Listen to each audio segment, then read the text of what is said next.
நீங்க பாருங்க, இந்த நாட்டுக்கு முதல்ல போர்ச்சுகீசியர் வந்தான், டச்சுக்காரன் வந்தான், பிரெஞ்சுக்காரன் வந்தான், ஸ்பானிஷ்காரன் வந்தான், கடைசியா இங்கிலீஷ்காரன் வந்தான். இந்தியாவிற்கு கடல் வழி கண்டுபிடிப்பதற்கென்றே கொலம்பஸ் புறப்பட்டான், மார்க்கோ போலோ புறப்பட்டான், வாஸ்கோடகாமா புறப்பட்டான். கொலம்பஸுமே இந்தியாவிற்கு தான் வரணும்னு நினைச்சான், அமெரிக்காவுக்கு போனான். அப்படி என்ன உலகத்தின் எல்லா ஆதிக்க சக்திகளுக்கும் எல்லோருக்கும் இந்தியாவிற்கு வர வேண்டும் என்று எப்படி ஒரு ஆசை? அப்படி என்ன காதல் இந்தியா மேல? ஒரே காரணம் தான், அவ்வளவு செல்வச் செழிப்பு மிக்க தேசமாக இந்தியா இருந்ததனால்தான் உலகத்தின் ஒவ்வொரு அயோக்கியனும் போக்கிரியும் திருடனும் கூட இந்தியாவிற்கு வர வேண்டும் என்று விரும்பி இருக்கிறான். இன்னைக்கு ஐயா நரேந்திர மோடி என்ன செய்து கொண்டிருக்கிறார்? உலகத்தின் எந்த திருடனும் இந்தியா மீது கண் வைத்து கூட பார்க்க கூடாது என்பதற்கான ஒரு ஆட்சியை செய்து கொண்டிருக்கிறார். அவ்வளவு கொள்ள, அவ்வளவு லூட். 200 ஆண்டு காலம், 250 ஆண்டு காலம். ராபர்ட் கிளைவ் மாத்திரம் 75 படகுகள்ல இந்த நாட்டினுடைய செல்வங்களை எல்லாம் எடுத்துக்கொண்டு இங்கிலாந்து வரை கொண்டு சென்றான் என்று வரலாற்று குறிப்பு இருக்கு. 75 கப்பல்களில் சென்றான் அப்படின்னு குறிப்பு இருக்கு. இதை மார்க்கோ போலோ எழுதி வச்சிருக்கிறான். இப்படி பல்வேறு, ஆங்கிலத்தில் ஒரு வார்த்தை இருக்கு, லூட்னு ஒரு வார்த்தை. லூட்னா கொள்ளையடிச்சிட்டு போறது, மொத்தமா எடுத்துட்டு போறதுக்கு பேர் லூட். அந்த வார்த்தை ஆங்கில வார்த்தை கிடையாது, அது இந்தி வார்த்தை, இந்துஸ்தானி வார்த்தை, நம்ம நாட்டு வார்த்தை. ஆனா ஆங்கில அகராதியில இருக்கு. நான் கூட மாணவர்கள்ட்ட சொல்லுவேன், the British they looted everything including the word loot. வார்த்தையும் சேர்த்து எடுத்துட்டு போயிட்டான். லூட்ன்ற வார்த்தை இந்தியாவுக்கு பொருந்தாது, நமக்கு தான் பொருந்தும். தொழில் புரட்சி என்றெல்லாம் பேசுகிறோமே, மெக்காலே எழுதி வச்சிருக்கிறான், without the stolen wealth from India the industrial revolution of England would not have been possible அப்படின்னு எழுதியிருக்கு. இந்தியாவில் இருந்து திருடப்பட்ட செல்வம் இல்லை என்றால் இங்கிலாந்தில் தொழில் புரட்சி நடந்திருக்கிறாது எழுதினவே மெக்காலே. உலகத்தில் நடைபெற்ற 2 உலக யுத்தங்களிலும், முதல் உலக யுத்தம், 2ஆம் உலக யுத்தம், இரண்டிலும் இந்திய ராணுவம் இல்லைன்னா இங்கிலாந்து வெற்றி பெற்றிருக்கிறது. 8 லட்சம் இந்திய ராணுவ வீரர்கள் இங்கிலாந்திற்காக உயிர் துறந்திருக்கிறாங்க. 4 லட்சம் இந்திய ராணுவ வீரர்கள் காயம்பட்டு சிகிச்சை பெற்று கடைசி வரை அதிலிருந்து திரும்ப வர முடியாமல் உயிரிழந்திருக்கிறார்கள். அதனால்தான் நேதாஜி சுபாஷ் சந்திர போஸ் என்ற ஒரு கதாநாயகன், இந்திய ஹீரோ, இப்படி ராணுவ வீரர்கள் இங்கிலாந்திற்காக உயிர் துறக்கிறானே, இவனை எல்லாம் ஒன்று திரட்டி அதே இங்கிலாந்திற்கு எதிராக யுத்தமிட வேண்டும் நினைத்துத்தான் இந்திய தேசிய ராணுவத்தை உருவாக்கினார் நேதாஜி போஸ். இப்படி இந்தியாவின் விடுதலை, இந்தியாவின் பெருமை என்பெல்லாம் மயிர்கூச்செறியும் வரலாறு கொண்டது. பல பேருக்கு தெரியாது, இதை சொன்னாலும் புரிந்து கொள்கிற இடத்துல இல்லை. ஏனென்றால் இவையெல்லாம் பாடத்திட்டத்தில் இல்லை. இன்னைக்கு தேசபக்தி என்பது பாடத்திட்டத்திற்கு வெளியிலிருந்து வரணும், அவுட் ஆஃப் சிலபஸ். தேசபக்தி என்பது அவுட் ஆஃப் சிலபஸ். கேட்டா ஈவேரா யுனெஸ்கோ விருது வாங்கினார்னு பொய் வேண்டிய அள்ளி விட்டுருப்பா. இதுதான் திராவிட மாடல் சிலபஸ். இவங்களுக்கு அண்ணாதுரை வரலைன்னா இங்கே தமிழ் தெரியாது, பெரியார் வரலைன்னா இவனுக்கு பல் தேய்க்க தெரிஞ்சிருக்காது, கலைஞர் வரலைன்னா இவன் கையில கவலம் எடுத்து சாப்பிட தெரிஞ்சிருக்காது. இவனுக்கு சொல்லி கொடுத்தது, கோவணங்கட்ட சொல்லி கொடுத்ததே இந்த திராவிட மாடல் தான்றதான் இவங்களுடைய பிரச்சாரம். கோவணங்கட்ட சொல்லி கொடுத்தது திராவிட மாடல் இல்ல, பட்டு வேட்டியும் பட்டு சட்டையும் போட்டுக்கிட்டு இருந்தவனை கோவணாண்டியா மாத்தினது தான் திராவிட மாடல். எல்லாத்துக்கும் காரணம் நாங்க தான் பேசுறோம். இந்த நாடு இவ்வளவு தரித்திர நிலைக்கு தமிழகத்தை கொண்டு வந்ததற்கும் இந்த திராவிட மாடல் தான் காரணம். இப்படி உயரத்தில் இருந்தோம், உச்சத்தில் இருந்தோம். அந்த நிலையை பற்றி தான் பாரதி பாடுகிறான், தாழ்வுற்று. பாரதியார் மகாத்மா காந்தியை பாராட்டி, அவரது இந்திய வருகையை பாராட்டி ஒரு பாடல் ஒன்று எழுதுகிறான். நீங்கள் அந்த பாடலை முழுவதுமாக கேட்டால் தெரியும், காந்தியை பற்றி 2 வரி மாத்திரம்தான் இருக்கும். இந்தியாவினுடைய வேதனையை பற்றி தான் ஒரு 4-5 வரிகள் இருக்கும். அந்த பாடல் இப்படித்தான் ஆரம்பிக்கும், வாழ்க நீ எம்மான் இந்த வையத்து நாட்டில் எல்லாம் அப்படின்னு ஆரம்பிக்கும். வாழ்க நீ எம்மான் என்றால் காந்தியை வாழ்த்தி பாடுகிறான் பாரதி. அடுத்த வரி என்ன? இந்த வையத்து நாட்டில் எல்லாம் தாழ்வுற்று வறுமை மிஞ்சி விடுதலை தவறி கெட்டு பாழ்பட்டு நின்றதாம் ஒரு பாரதம். பாருங்க எப்படியெல்லாம் ஒரு அட்ஜெக்டிவ், எவ்வளவு வேதனையான வர்ணனைகள் சொல்லுகிறான் பாருங்க பாரதி. இந்த வையத்து நாட்டிலெல்லாம் தாழ்வுற்று, இந்த உலகத்தில் இந்தியா மாதிரி மோசமான நாடே இல்லை என்கிற அளவிற்கு தாழ்வுற்று, வறுமை மிஞ்சி, எங்கு பார்த்தாலும் பசி பஞ்சம் பட்டினி, வறுமை மிஞ்சி, விடுதலை தவறி கெட்டு, ஆங்கில ஆட்சி, ஒரு ஏகாதிபத்தியத்தினுடைய ஆட்சி, அதற்கு கீழாக நாம் அடிமைகளாக வாழக்கூடிய ஒரு சூழல், விடுதலை தவறி கெட்டு பாழ்பட்டு நின்றதாம் ஒரு பாரதம்.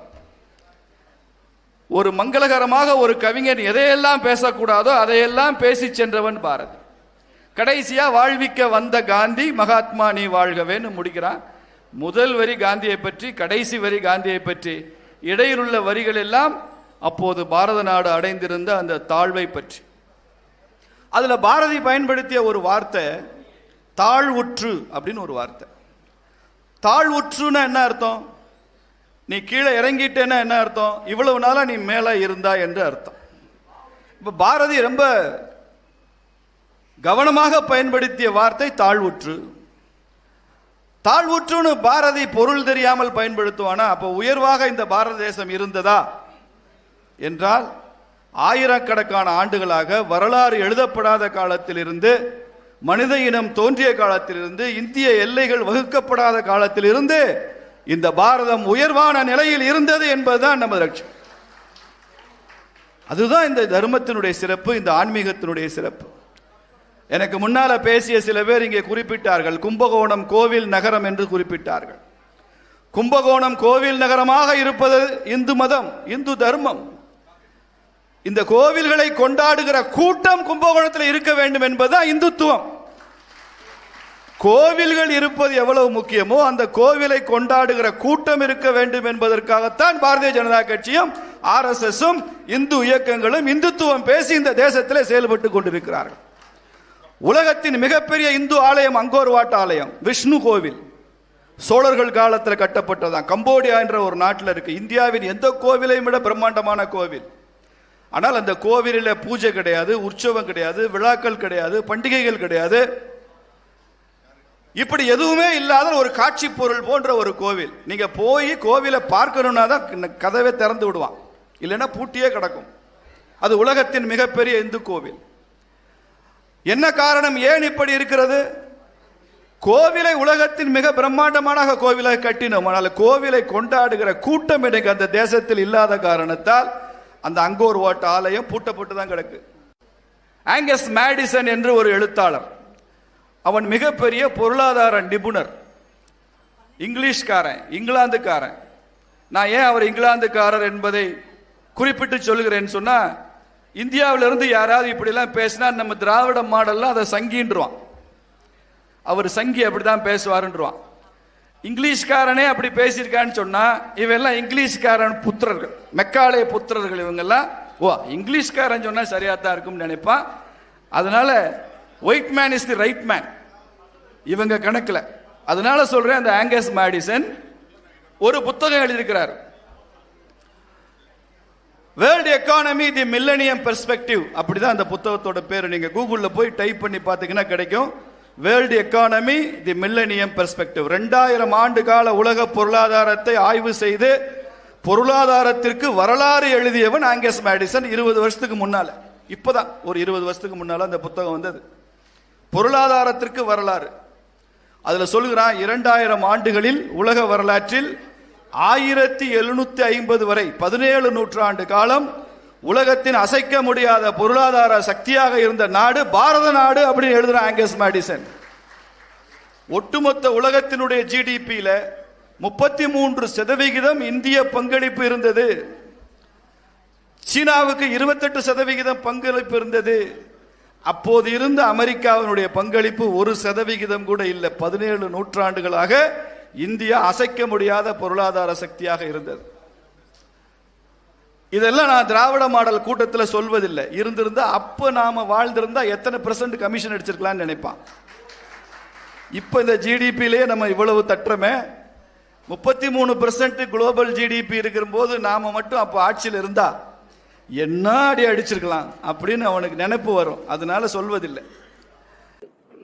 எங்களுடைய கட்சி, எங்களுடைய கூட்டணி, எங்களுடைய தலைவர்கள் அவங்க மக்கள் முன்னால எப்படி அப்படின்னு சொல்லிட்டாங்க. திரு விஜய் அவர்கள் கைத்தட்டு பெறுவதற்காக அவங்க கட்சிக்குள்ள அவர் என்ன வேணாலும் நரேட்டிவ் செட் பண்ணிக்கிட்டு அது அவருக்கு விட்டது. அதனால் தமிழக மக்கள் எல்லோருக்குமே தெரியும் யார் இன்னைக்கு முதலமைச்சராக இருக்கிறாங்க, எதிர்கட்சி தலைவராக யார் இருக்கிறாங்க, தேர்தல் களம் எப்படி இருக்குன்னு. ஆனால் இன்னைக்கு விஜய் அவர்களை பொறுத்தவரை, நான் ஏற்கனவே நேற்று காலையில் கோயம்புத்தூர்ல சொன்னது போல, அந்த அரங்கத்துக்குள் இருக்கக்கூடிய தன்னுடைய தொண்டர்களுடைய விசிலுக்காக கைத்தட்டலுக்காக பேசிய பேச்சாக மட்டும்தான் இருந்தோ தவிர ஒரு டெப்தா ஒரு சிந்திக்க வைக்கக்கூடிய ஒரு வாக்காளனா எதற்கு நான் உங்களுக்கு ஓட்டு போடணும், எதற்கு மாற்றம் வேண்டும் அப்படிங்கிற பேச்சா இல்லை. அதனால அதை கடந்து போய் விடலாங்கண்ணா.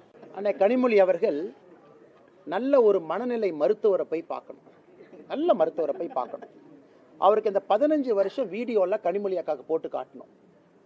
இந்த சில படத்தில் பார்த்தீங்கன்னா, ஏதோ ஒரு படத்தில் பார்த்தேன், இந்த காலையில் ஒரு உயிர், நைட்டு ஒரு உயிர், ரெமோ, அம்பியன், அம்பி, அன்னியன் ஒரு கேரக்டர் அப்பப்போ மாறும்.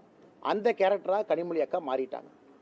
தேர்தல் வரும் பொழுது டாஸ்மார்க்கை மூடுவேன், தேர்தல் நடந்து முடிந்த பிறகு எஸ்கேப்பு, அதன் பிறகு 5 ஆண்டுகள் கழித்து திமுகவினுடைய தேர்தல் வாக்குறுதி குழுவினுடைய தலைவி.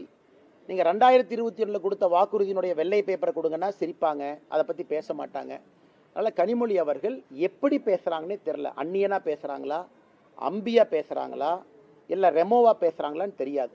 மாறி மாறி பேசக்கூடிய அரசியல்வாதியாக அருமை அக்கா கனிமொழி அவர்கள் இன்று மாறி இருக்கின்றார். அண்ணா எஸ்வி சேகரன் அண்ணா ஒரு டிராமாவில் தான் நடிச்சிட்டு இருந்தார்.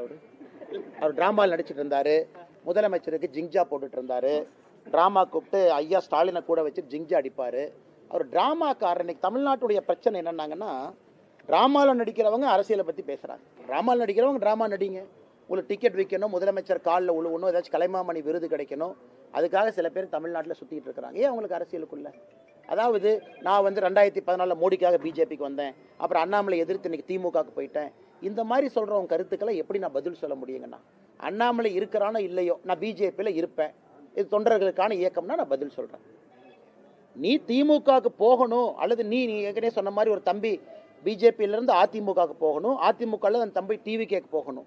நீ போறனா போய்க்கப்பா, பழியை என் மேலே போடுற. உனக்கு ஒரு கட்சியின் மீது நம்பிக்கை இருக்குன்னா அந்த கட்சியில் நீ இருக்கணும். தலைவர்கள் வருவார்கள் போவார்கள். இன்னைக்கு நீங்கள் சொன்ன அந்த காமெடி நடிகர் அப்படித்தான் ஆயிட்டார். ஆனால் நீங்கள் மீடியா நண்பர்கள் என்ன பண்ணுறீங்க? உங்களுக்கு ஒரு டிஆர்பி வேணும். மக்களுக்கு காலையிலேருந்து டிவியை பார்க்குறாங்க. அண்ணாமலை என்ன எப்போ பார்த்தாலும் சீரியஸாக பேசுவார், உலக அரசியல் பேசுவார், டேட்டா பேசுவார். அப்போ காமெடிக்கு ஒரு 2 பேர் வரணும், அவங்களையும் போட்டால் தான் டிவி மக்கள் பார்ப்பாங்க. ஒரு காமெடி நடிகரை போட்டு எனக்கு அப்புறம் போடுறீங்க. அந்த காமெடி நடிகர் 2 கருத்து சொல்கிறாங்கன்னு மறுபடியும் என்கிட்ட கேட்குறீங்க. அதனால் காமெடி நாடக நடிகரை காமெடியாகவே வச்சுக்குவோம். இத்தனை நாளாக பதில் சொல்ல நீங்கள் கேட்டதுக்காக சொல்கிறோம். அவர் கஷ்டப்பட்டு ஒரு டிக்கெட் 2 டிக்கெட்டை விற்றுட்டு அப்படியே ஸ்டேஜில் நடிச்சுக்கிட்டோம். இன்னைக்கு ஒரு சீட்டுக்காக, ஒரு எம்எல்ஏ சீட்டுக்காக சில காமெடி நடிகர்கள் தமிழகத்தில், நாடக நடிகர்கள் பிச்சை எடுக்கக்கூடிய நிலையில் ஆண்டவன் அவங்கள வச்சுருக்கான். ஆனால் கேட்டால் நான் அந்த கட்சியில் அப்படி இருந்தேன், அந்த கட்சியில் எம்எல்ஏவாக இருந்தேன், அதுக்கப்புறம் பிஜேபிக்கு வந்து, அதுக்கப்புறம் டிஎம்கேக்கு போனேன். நாடக கூடாரம் போல் கட்சி கட்சியாக மாறுறவங்களுக்கெல்லாம் எப்படி நான் பதில் சொல்ல முடியும்? இன்னைக்கு இந்தியாவில் 10 லட்சம் பேர் இருக்கக்கூடிய நகரத்தில் இந்தியாவுடைய கடைசி இடத்துல மதுரை இருக்கு. ஆனால் இதெல்லாம் தமிழ் சங்கம் பார்த்த ஒரு ஊர். தமிழகத்தில், இந்தியாவில் எப்படி வாரணாசிக்கு இன்னைக்கு நம்ம சொல்கிறோம் காலத்தால் அழிக்க முடியாத ஊருன்னு சொல்கிற மாதிரி, தமிழகத்தில் ஒரு நகரத்தை சொல்லணும்னா அது மதுரை தான். காலத்தை கடந்து நிற்கக்கூடிய ஒரு ஊர். இன்னைக்கு வாரணாசி எப்படி இருக்குன்னு பாருங்க. மதுரை அளவுக்கு பழமையான வாரணாசி எங்கே கொண்டு போய் வச்சிருக்காங்க? இன்னைக்கு மதுரையை எங்கே கொண்டு போய் அவங்க விட்டுருக்காங்க அரசியல்வாதிகள்? குப்பை நகரமாக இப்படிப்பட்ட சரித்திர புகழ்பெற்ற மதுரையை மாற்றிட்டு இன்னைக்கு சு வெங்கடேசன் பட்ஜெட் வந்துச்சுன்னா பட்ஜெட்டை பற்றி பேசுகிறாரு, அப்புறம் ஏதோ புக்கு விழாக்கு போகிறாரு, சினிமா பாட்டு ரிலீஸ் விழாக்கு போகிறாரு, அப்புறம் திமுகவை பற்றி மட்டும் பேச மாட்டார், எல்லாத்த பற்றியும் பேசுவார். ஏன்னா அவர் மதுரையில் அவருக்கு இருக்கிற ஓட்டு 10,000க்கு கீழே தான். திமுக காரங்களோட சேர்ந்தா தான் மதுரையில் அவர் ஜெயிக்க முடியும். அதனால் திமுக காரங்களை பற்றி மட்டும் பேசவே மாட்டார், மிச்சதெல்லாம் அவர் பேசுவார். அதனால் இன்னைக்கு மதுரை மாநகரத்தினுடைய எம்பி நிலைமையை நினச்சா ரொம்ப பரிதாபமாக இருக்குங்கன்னா, பாராளுமன்றத்தில் மோடி அவர்களை குற்றம் சொல்வது, குறை சொல்வது, பல பொய்களை சொல்லி மாட்டியிருக்கிறார். இதற்கு முன்பு விமான நிலையத்தை பற்றி ஒன்று சொன்னார், அதற்கு நம்முடைய விமானத்துறையினுடைய அமைச்சரை நேரடியாக பதில் சொல்லியிருந்தாங்க. எப்பாவது பாராளுமன்றத்தில் இந்த குப்பை பிரச்சனை இருக்குது அப்படின்னு பேசியிருக்காராங்கண்ணே? குப்பை பிரச்சனைக்கு முழு காரணம் திராவிட முன்னேற்ற கழகம் அப்படின்னு பேசியிருக்காராங்கண்ணே? முதலமைச்சரை சந்தித்து மதுரையில் இருக்கக்கூடிய குப்பை பிரச்சனைக்கு தீர்வு கேட்டிருக்காராங்கண்ணே? இங்கே இருக்கக்கூடிய மேயரோடு உட்கார்ந்து குப்பை பிரச்சனை தீர்ப்பதை பற்றி பேசியிருக்காரா? ஆனால் பேசுகிறதெல்லாம் China, America, Greenland, Antarctica, Siberia, அது வேற என்ன புதுசாக ஒரு நாடு இருக்கும், அந்த நாடு தான். இந்த மதுரை மாநகராட்சி தான் அந்த ஃபேமஸாக அந்த ஊழல் வழக்கில் எல்லாம் மாற்றி மாற்றி கம்ப்ளைண்ட் கொடுத்து கடைசியில் அறிவாலயத்தில் மேயரை வீட்டுக்கு போக சொல்லி இன்னைக்கு மேயரே இல்லாத ஒரு நகரமாக மதுரை மாறி இருக்கிறது. அது இங்கே இருக்கக்கூடிய 2 அமைச்சர்களுக்கு கொண்டாட்டம். ஏன்னா மேயர் பார்த்தீங்கன்னா இந்த அமைச்சர் கார் பக்கத்தில் போகிறதா, இந்த அமைச்சர் கார் பக்கத்தில் போகிறதா, அந்த அம்மாவுக்கு பெரிய பிரச்சனையாக ரொம்ப காலமாக இருந்துச்சு. இன்னைக்கு மேயர் பதவியே இல்லாதனால தனிக்காட்டு ராஜாவாக 2 அமைச்சர்கள் சுத்திட்டு இருக்கிறாங்க. அவங்க ஈகோலயே மதுரை அழிஞ்சிருச்சு. இன்னைக்கு தமிழ்நாட்டில் ஒரு ஊர், திராவிட முன்னேற்ற கழகத்தினுடைய 2 அமைச்சர்கள் இருக்கக்கூடிய ஒரு ஊர், அவர்கள் இருவருடைய ஈகோல அழிஞ்சிருக்குன்னா அது மதுரை. இருவருடைய தனிப்பட்ட ஈகோல மதுரை மாநகராட்சியும் மதுரை நகரத்தையும் குப்பை நகரமாக மாற்றி எங்கேயோ கொண்டு நிறுத்தி வச்சிருக்கிறாங்க.